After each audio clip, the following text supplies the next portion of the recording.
Hello viewers, welcome to my channel Next Step to Education. Hi, I am Jiten Malviya. Today I am going to start class 10th Maths chapter 6 Triangle part 3. So please like and subscribe my channel and put bell icon for upcoming video. Thank you. Exercise 6.3 का question number 2 है। Triangle O D C is proportional to 1/4 of O B and angle B O C is equal to 125 degree and angle C D O बराबर 70 degree. Find angle D O C and D C O and O A B. ठीक है, तो इसको solve करने के लिए ये हमने डायग्राम बनाया है। अब इसमें देखिए आप, हमको क्या क्या फाइंड करना है। एंगल डी ओ सी, तो ये डी ओ और सी मतलब ये वाला एंगल हमको फाइंड करना है, ये वाला। ठीक है, फिर इसके बाद दूसरा एंगल फाइंड करना है डी सी ओ, ये वाला एंगल हमको फाइंड करना है डी सी ओ। दो एंगल ये फाइंड करना और एंगल ओ ए बी मतलब ये वाला एंगल फाइंड करना है। ठीक है, ये तीन एंगल हमको फाइंड करना है। तो इसके लिए क्या करेंगे, सबसे पहले हम ये वाला एंगल फाइंड करेंगे। तो ये देखो, ये एक स्ट्रेट लाइन है, ये वाली जो लाइन है ये क्या है, स्ट्रेट लाइन है। तो ये एंगल इस पे बना हुआ है, एक साइड हमको दिया है। ये स्ट्रेट लाइन पे अगर कोई एंगल ऐसा बने हैं कोई भी, तो इनका सम क्या होता है 180 डिग्री, है ना। तो इनका सम होता है 180 डिग्री। तो ये अगर डी ओ बी एक स्ट्रेट लाइन है तो हम सबसे पहले लिखेंगे D O B is straight line so that, अब देखो स्ट्रेट लाइन है तो ये वाले एंगल का कौन सा, angle B O C plus angle D O C, है ना। तो angle B O C plus angle D O C ये किसके बराबर होगा, इनका सम 180 डिग्री के बराबर होगा। ठीक है, तो अब हमको ये वाला एंगल दिया हुआ है, बी ओ सी एंगल दिया है 125 डिग्री। तो ये हो जाएगा डी ओ सी, एंगल डी ओ सी क्या हो जाएगा 180 माइनस 125 डिग्री। ठीक है ना, तो ये हो जाएगा आपका 55 डिग्री। तो ये एंगल आपका आ गया 55 डिग्री, यहाँ पे ये 55 डिग्री आ गया, ये वाला एंगल आपका, है ना।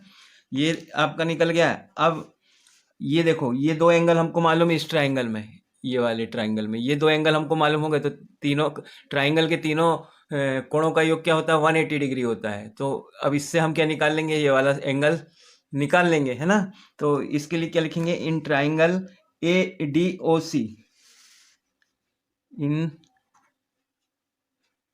Triangle D O C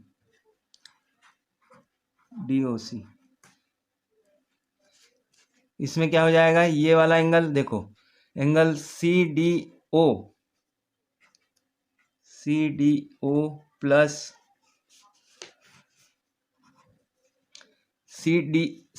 O plus D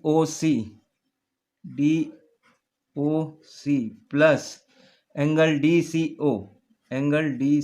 O is equal to 180 degree. तीनों एंगलों का सम क्या होगा 180 डिग्री होगा। तो अब हमको दो एंगल तो इसमें मालूम है, एक दिया है ओ डी सी एंगल हमको मालूम है कितना है, ये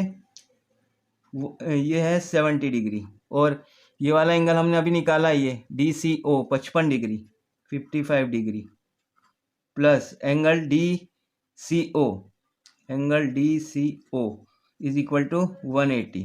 ठीक है ना, तो अब ये दोनों सम हो जाएंगे तो ये हो जाएंगे 125 degree plus angle D C O is equal to 180 degree. तो एंगल डी सी ओ बराबर क्या जाएगा टी माइनस 125 डिग्री, तो ये हो जाएगा 55 डिग्री।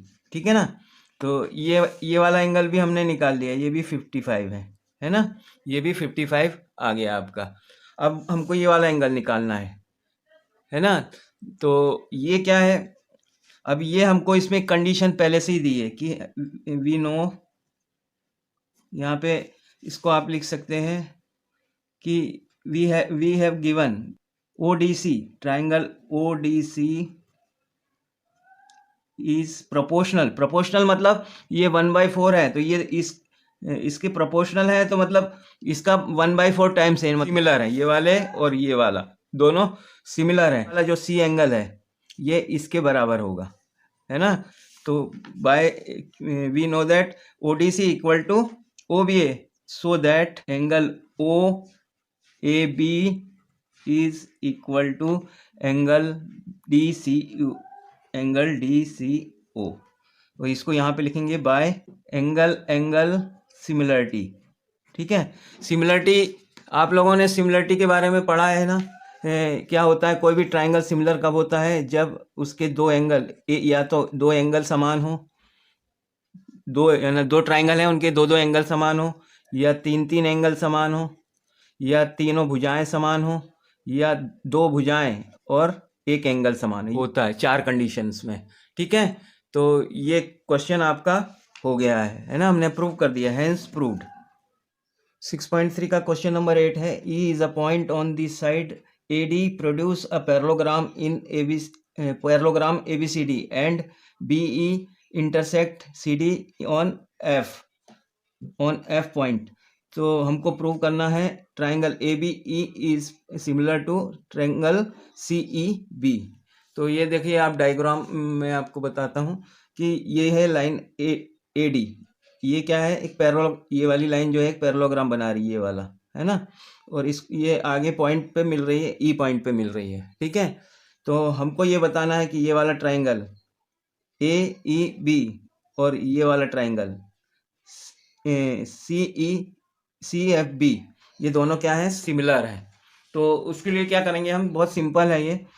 अब देखो यहाँ पे ये पैरेललोग्राम बन रहा है ना। तो पैरेललोग्राम क्या है, ये वाला एंगल और ये वाला एंगल पैरेललोग्राम के बराबर होते हैं। Angle A is equal to angle C। तो यहाँ पे हम लिख देंगे, इन ट्राइंगल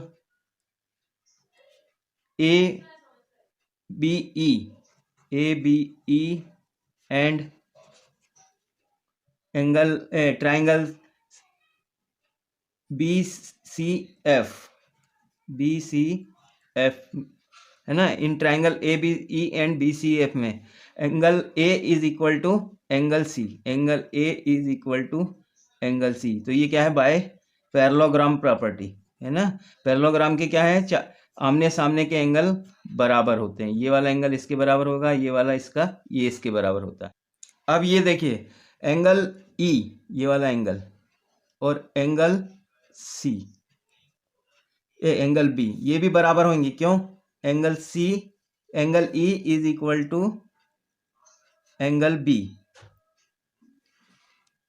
अब ये कौन सी प्रॉपर्टी है, देखो ये दो लाइन है, यहाँ पे ये जा रहा है, ये पैरेलल लाइन जा रही है, उस पर ये ऐसे काट रहे, तो ये अल्टरनेट एंगल है ना, ये दोनों क्या है, अल्टरनेट एंगल है। किसी भी ट्रांसवर्सल से जो जाने वाली रेखा के जहाँ पर भी जेड बनता है, तो ये जेड बन रहा है, इसका मतलब ये वाला एंगल और ये वाला एंगल बराबर होता है। तो इसमें देखो, ये जेड बन रहा है ना, ये वाला जेड बन रहा है, तो ये अल्टरनेट एंगल दोनों बराबर होते हैं। तो ये क्या है, बाय अल्टरनेट एंगल प्रॉपर्टी। तो ये दो एंगल किसी के भी बराबर हो गए तो वो दोनों ट्राइंगल आपके सिमिलर हो जाते हैं। ये कौन सी प्रॉपर्टी है, ए सिमिलरिटी प्रॉपर्टी। तो ABE is similar to triangle CEB।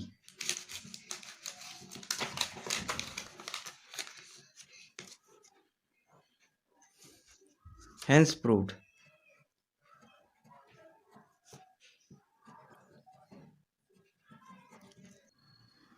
Question number 11 है, on the following figure E is a point on side AB produced an isosceles triangle ABC with AB is equal to AC and AC perpendicular to BC and EF perpendicular to AC। Prove that triangle ABD is equal to triangle ECF। Okay, तो इसके लिए हमको क्या करना पड़ेगा, ये हमको figure दिया हुआ है। ठीक है, ये फिगर दिया हुआ है, इसमें हमको ये वाला जो ट्राइंगल दिया है ABC, ये वाला आइसोसेलेस है। तो आइसोसेलेस ट्राइंगल क्या होते हैं, जिनकी दो साइड इक्वल होती है। तो हमको ये दिया है AB is equal to AC, ये हमको दिया हुआ है AB is equal to AC, और दिया है A D perpendicular to B C, ये परपेंडिकुलर दिया है तो ये दोनों 90 डिग्री के हो जाएंगे, है ना। ऐसे ही ये दिया है ई एफ परपेंडिकुलर टू, तो ये भी पूरे दोनों 90 डिग्री के हो जाएंगे, ठीक है। अब हमको प्रूव करना है कि ट्राइंगल ए बी डी, ये वाला ट्राइंगल, ये ए बी डी ये वाला ट्राइंगल इस ट्राइंगल के बराबर है, ई एफ सी के बराबर है, ये वाले ट्राइंगल के सिमिलर है। तो इसको हमको प्रूव करने के लिए क्या है, हमको एंगल, कम से कम 2 एंगल इसके बराबर प्रूव करना पड़ेगा।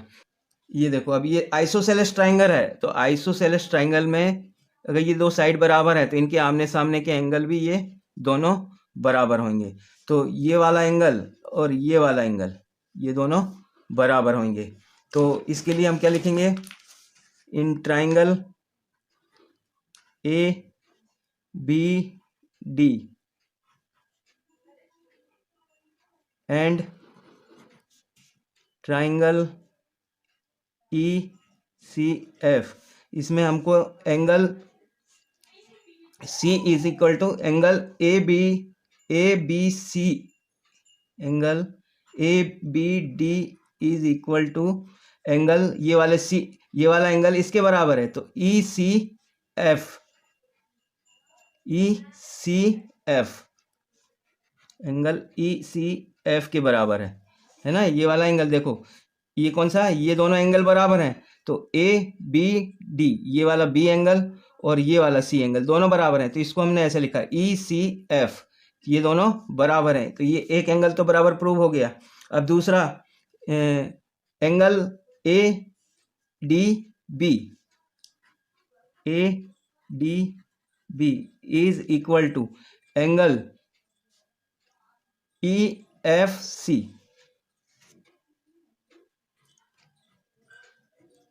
देखो ये 90 डिग्री का है, ए डी बी ये 90 डिग्री का है, और ये भी ई एफ सी ये भी 90 डिग्री का, तो ये दोनों एंगल बराबर हैं, तो ये दोनों ये बराबर हो जाएंगे, है ना। तो ये बराबर 90 डिग्री, है ना।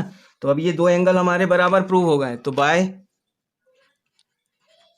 ए similarity triangle A B D similar to triangle E C F, तो ये आपका हो गया है, ठीक है। क्वेश्चन नंबर 15 है, a vertical pole of a length 6 metre cast a shadow of 4 metre length and at the same time a tower cast a shadow of 28 metre long, find the height of tower पड़ेगी। तो अब उसके लिए मैंने ये जो diagram बनाया है, तो इसमें देखो ये जो हमारा वर्टिकल पोल है, तो इसकी हाइट हमारी 6 मीटर है, इसका शेडो बन रहा है यहाँ पे 4 मीटर का, है ना। और इसी समय पे इसकी हाइट h है और इसका शेडो बन रहा है हमारा 28 मीटर का। तो पहले तो हमको क्या है, ये जो दोनों ट्राइंगल हैं इनको अगर हम सिमिलर प्रूव कर दें, तो हम वो जो रेशो वाला फार्मूला है हमारा, वो रेशो वाला फार्मूला इसमें लगा सकते हैं, है ना। तो सबसे पहले हम क्या करेंगे, इनको सिमिलर प्रूव करेंगे। तो सिमिलर प्रूव करने के लिए क्या है, इन ट्राइंगल ए बी सी में और and triangle D E F, इन दोनों एंगल में क्या है, angle B is equal to angle E, क्योंकि दोनों समकोण है, दोनों भाई वर्टिकल है ना, टावर भी वर्टिकल है और ये भी पोल भी वर्टिकल है, तो ये दोनों एंगल तो बराबर हो गए। और जो जिस टाइम पे शेडो बन रहा है, तो उनका शेडो का जो रेशो है ये भी सेम होगा, है ना। क्यों, क्योंकि सेम ही टाइम पे बन रहा है ना, तो इनका जो एंगल है, ये वाला जो एंगल है सी, और angle C is equal to angle E, क्योंकि दोनों सेम टाइम पे शेडो बन रहा है, तो उनका जो परछाई बनेगी वो सेम रेशो में अनुपात में होगी। से बाय ए सिमिलरिटी,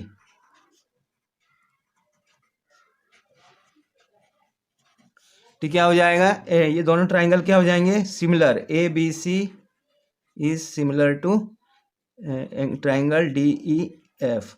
अब ये दोनों सिमिलर है, तो इनकी जो रेशो है साइड्स के, वो भी इक्वल टू होगा, C B upon E F is equal to A B upon D F, A B upon D F. ये इनकी जो लंबाइयों का अनुपात सिमिलर है तो लंबाइयों का अनुपात भी इनका बराबर होगा, ठीक है। तो अब सी बी क्या है हमारा 4 सेंटीमीटर, तो ये 4 सेंटीमीटर है, और ये कितना है ई एफ 28 मीटर है, ये भी मीटर है ना, तो 28 मीटर इज इक्वल टू, अब ए बी हमारी क्या है 6 मीटर है, और हाइट ये क्या है हमको फाइंड आउट करना है, तो इट इज एच, ये हो गया। अब हम क्रॉस मल्टीप्लिकेशन करेंगे तो ये हो जाएगा 4h is equal to 6 into 28, है ना, तो h इक्वल टू क्या हो जाएगा 6 इंटू 28 अपॉन 4, ठीक है। तो जब ये इसको हम कैंसिल कर देंगे 4 7 या 28, इट इज सर्चिंग 42 मीटर्स। तो लेंथ ऑफ टावर